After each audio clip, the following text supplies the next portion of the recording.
Primeiro, é um eletromagnético. Então, o fluido precisa ser condutivo. Então, eu não posso pegar, medir vazão com eletromagnético para óleo isolador. Óleo utilizado, digamos, para isolação de refrigeração de transformador, por exemplo. Se o óleo não é condutivo, eu não consigo usar para fazer essa medição, porque ele tem que ser condutivo. Porque eu preciso, então, ter os chamados elétrons livres, tá? Para poder fazer, então, gerar esse diferencial, né, de potencial. Segundo, não posso fazer com gás. Então, ele é aplicado para fluido líquido. Ó. Então, normalmente é líquido. O potencial elétrico fluido deve estar na mesma referência do medidor. O que significa isso?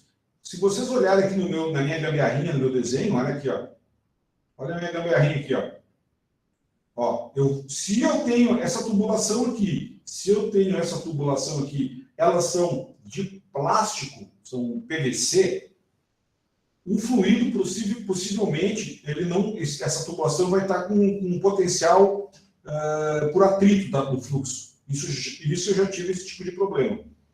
E aí, o fluido, esse medidor não vai ter aterramento, o fluido não vai ter aterramento. Então, o que eu preciso fazer? Colocar uma placa, como se fosse uma placa de orifício.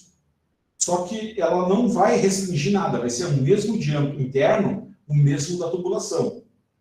Só para fazer o aterramento. Ó. Então, eu coloco uma placa antes, uma placa depois, pego um fio e aterro o medidor. Então, o fluido vai estar no mesmo potencial do medidor. Então, qualquer coisa que chegar no medidor, mesmo sendo uma eletricidade estática pelo escoamento do fluido na tubulação de plástico, de PVC, o medidor lá ele vai estar na mesma referência. Então, ele vai medir o diferencial de potencial naquela referência. Então, portanto, não vai interferir. E eu tive duas situações, tá, que eu passei por isso. Uma delas era exatamente isso que eu falei. Era uma tubulação de PVC, o medidor foi instalado e ele não tinha essas placas aqui. E aí a indicação ficava bem louca, ia 100%. O medidor, às vezes, um dia marcava uma coisa, no outro dia marcava outra. E aí os caras acionaram a assistência técnica da Crone. E eu era um profissional que trabalhava numa empresa que era assistência técnica da Crone. Eu cheguei lá, fui verificar, percebi, então, que faltava essa placa. Nós tivemos que confeccionar uma placa. É claro que o cliente pagou, né? Mas nós tivemos que confeccionar uma placa e aí instalar a placa e fazer, então, essa interligação, que é simples, é só um fio aqui. É um orifício com parafuso, ela é de inox, normalmente, né? E aqui depois um cabo, né? Um cabo flexível, que liga, então, no parafuso terra e liga do outro lado. Acabou. É basicamente isso. Bom, outra coisa, tá? Ó, o tubo deve ficar afogado. O que é afogado, tá? Ele deve estar todo ele cheio. Por exemplo, olha, imagine que isso aqui fosse a tubulação do meu tubo, que é essa tubulação aqui, esse buraco, esse orifício aqui. Ele deve estar totalmente cheio. Então, eu não posso ter ar dentro da tubulação, nem espaço vazio.